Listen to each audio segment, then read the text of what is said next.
Quelques mois après les Jeux Olympiques d'hiver de Milano Cortina 2026, l'heure n'est plus à l'émotion mais à l'analyse. Avec une 29e place en slalom, Richardson Viano a inscrit Haïti dans le top 30 mondial, ce qui a été déjà fait en 2022. Donc une performance rare pour une nation sans tradition alpine. Que vaut réellement ce résultat? Que relève-t-il de son niveau actuel, de ses ambitions futures? Il est notre invité aujourd'hui pour en parler. Bonsoir Richardson. Bonsoir. Allô? Oui, bonsoir. Vous m'entendez? Ouais, vous allez bien? Oui, et vous? Ouais, ça va. Vous pouvez faire une petite présentation de vous pour le grand public? Ok. Alors, je m'appelle Richardson Viano, j'ai 23 ans, je suis skieur alpin, représentant du coup Haïti. Du coup, moi, je fais du ski depuis que j'ai 3 ans, quand je suis arrivé en France, en 2005. Et depuis 2022, j'ai participé depuis 2022, j'ai participé à 2 Jeux Olympiques, Pékin en 2022 et cette année, du coup, il y a deux semaines de cela, Milano Cortina. Bien sûr, les Jeux d'hiver sont passés depuis quelques semaines. Avec du recul, que représente pour toi, pour vous, cette 29e place en slalom? Je suis vraiment très content parce que ça a toujours été quand même un rêve pour moi en tant qu'athlète et aussi en tant que haïtien. Du coup, pouvoir représenter Haïti sur des Jeux Olympiques d'hiver, c'est déjà un rêve, et en plus de pouvoir placer ce pays dans le top 30 des Jeux, c'est juste incroyable. Donc je suis super content et super fier du travail que j'ai aussi accompli et tout le travail que j'ai fait depuis les anciens Jeux Olympiques, du coup, qui m'a permis de faire ce résultat. Mais si vous me permettez, Mano. Oui. Alors, Viano, pensez-vous que vous pouviez faire mieux par rapport à cette 29e place? Non, j'aurais pas du tout espéré aussi bien.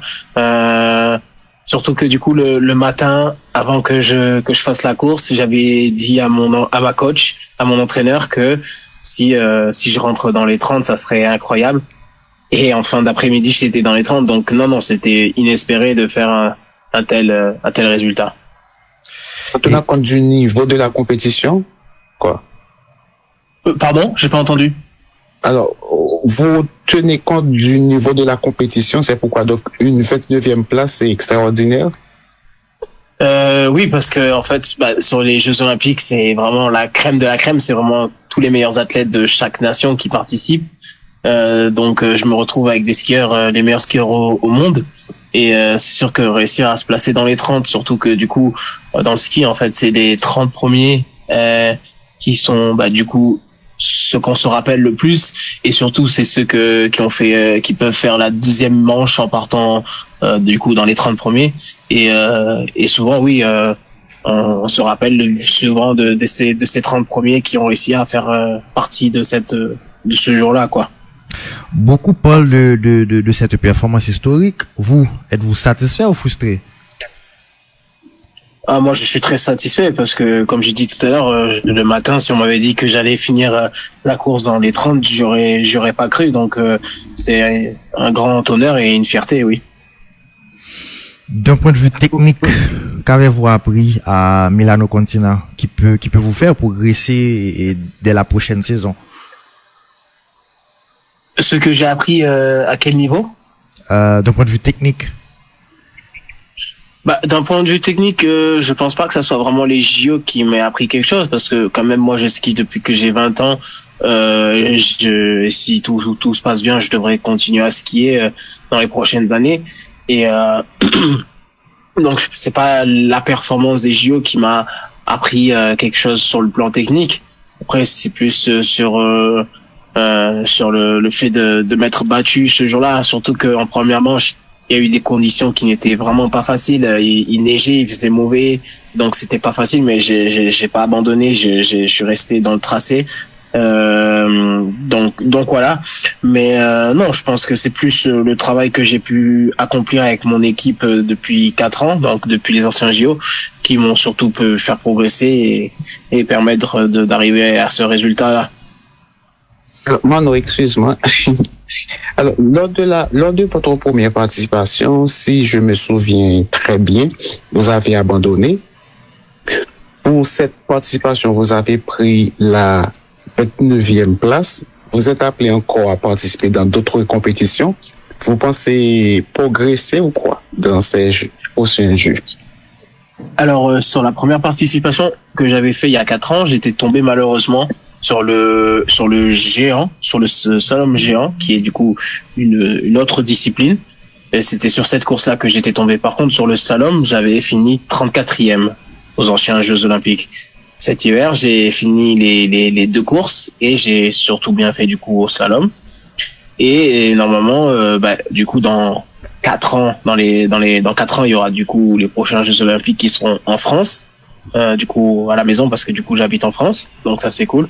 Mais dès l'année prochaine il y a déjà les championnats du monde en Suisse, donc oui, il y a quand même encore des événements dans les prochaines années qui pourraient être pourquoi pas intéressantes pour moi, oui.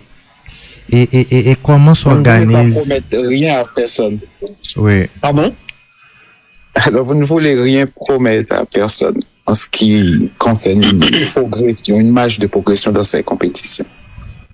Moi, j'espère de pouvoir encore m'améliorer techniquement pour devenir chaque jour, chaque année, chaque saison un meilleur skieur. Après, c'est sûr que dans un sport où il y a quand même beaucoup de paramètres et de choses à prendre en compte, c'est difficile de promettre du style dans 4 ans, je vise la médaille d'or. Donc c'est un peu compliqué. Après, si dans 4 ans j'ai une médaille, tant mieux. Mais c'est vrai que c'est difficile de promettre et de dire déjà qu'est-ce que je pourrais faire dans 4 ans ou déjà l'année prochaine, quoi. Comment s'organise votre entraînement au quotidien entre la France et les compétitions internationales? Comment je fais quoi, pardon? Comment s'organise votre entraînement au quotidien entre la France et les compétitions internationales? Alors du coup moi l'hiver en fait je fais mes saisons de ski en Italie, donc il y a que l'été que je suis en France à la maison, mais sinon tout le reste de l'année je suis à droite à gauche pour les entraînements, pour les courses, pour toute la préparation avant l'hiver.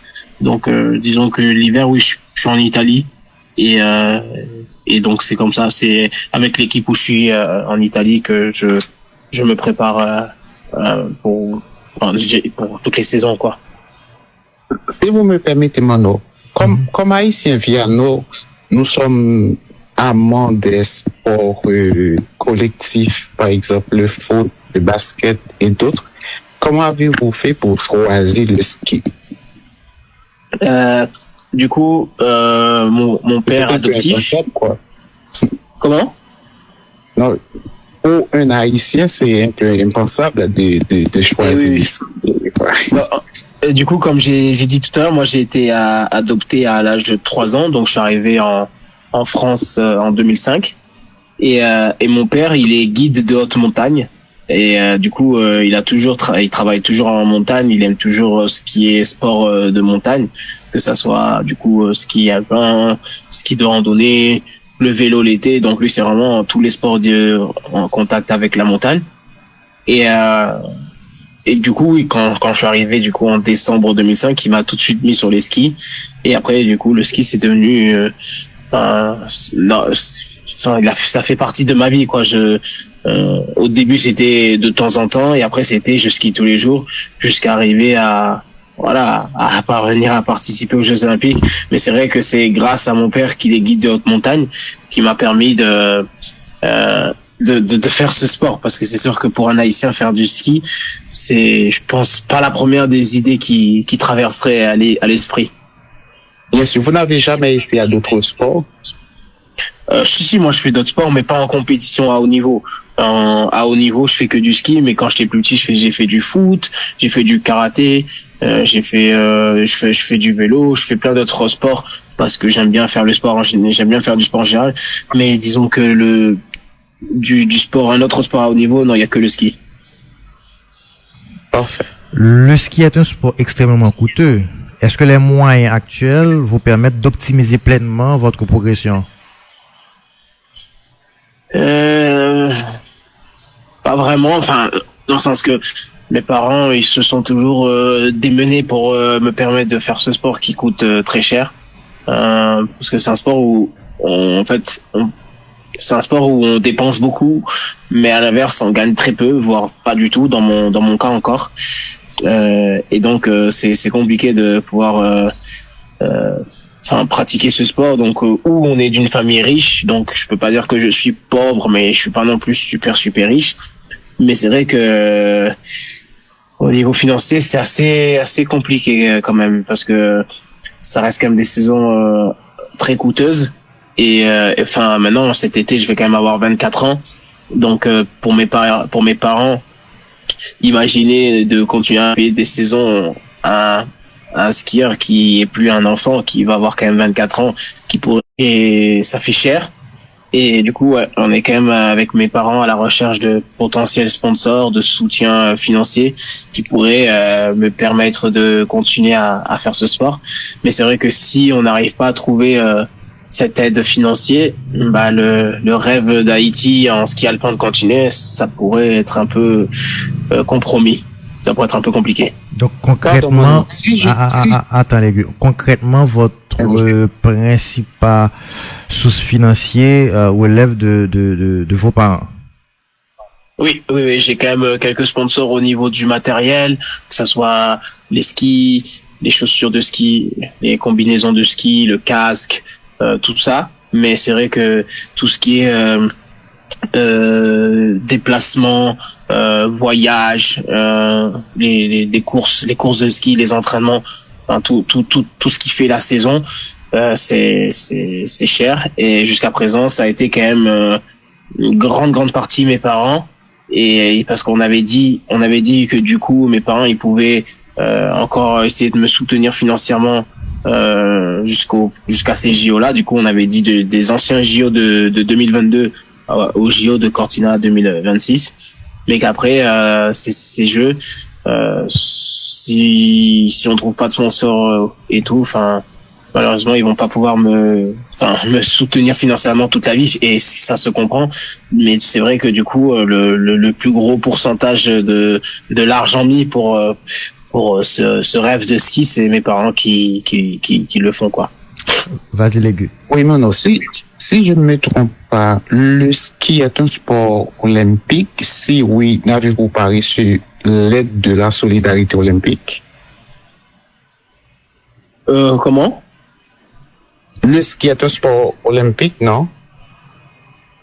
Je vous entends pas bien, j'ai pas entendu la question. Le ski, étant donné que le ski est un sport olympique, n'avez-vous pas reçu d'aide financière de la part de la solidarité olympique?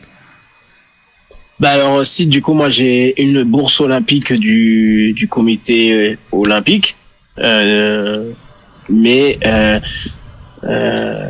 bon, enfin du comité olympique haïtien, pardon. Mais bon, c'est vrai que quand même pour ce que le ski veut et demande, c'est malheureusement pas assez. Ah, ok, je comprends. Bon, j'ai deux questions, personnellement, pour finir. Je ne sais pas pour mon autre collègue, Légu. Premièrement, est-ce que vous vous projetez déjà vers les Jeux d'hiver 2030? Avec quel objectif précis? Les prochains Jeux Olympiques en France, vous voulez dire? Oui. Oui, bien sûr. Du coup, la question, elle revient un peu à tout à l'heure. Enfin, je peux me projeter autant que je veux sur les prochains Jeux Olympiques, mais si j'ai plus d'argent, si on peut dire comme ça, plus de soutien financier ou de sponsors et tout, bah c'est un peu dur d'imaginer de se projeter dans quelque chose qui pourrait peut-être potentiellement se terminer. Ok. Ok. Et Donc oui, moi c'est sûr que comme athlète, ça me plairait bien d'imaginer de pouvoir encore représenter Haïti aux Jeux de 2030. Mais pour ça, faut voir ce qu'on va réussir à trouver pour me permettre de skier. Mais c'est vrai que voilà, dire est-ce que je me vois au prochain jeu si je ne sais pas déjà si je peux encore déjà continuer l'année prochaine et tout, c'est un peu compliqué malheureusement. d'accord. Tu as une autre question, Légu? Bien sûr, avez-vous déjà fixé un objectif après votre carrière de ski? Parce que la vie des sportifs est malheureusement courte. Bah oui, la vie de sportif est courte, surtout si on peut pas continuer à skier jusqu'à 30-35 ans. Donc c'est sûr que déjà elle est courte si on arrive aux alentours des 30 ans, 35 ans.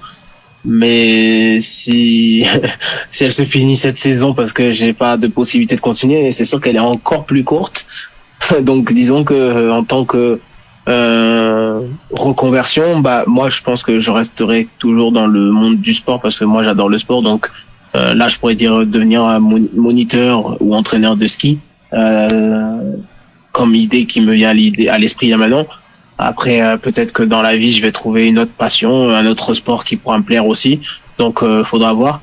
Mais c'est sûr que devenir moniteur aujourd'hui c'est ce qui me semble le plus sûr comme autre métier.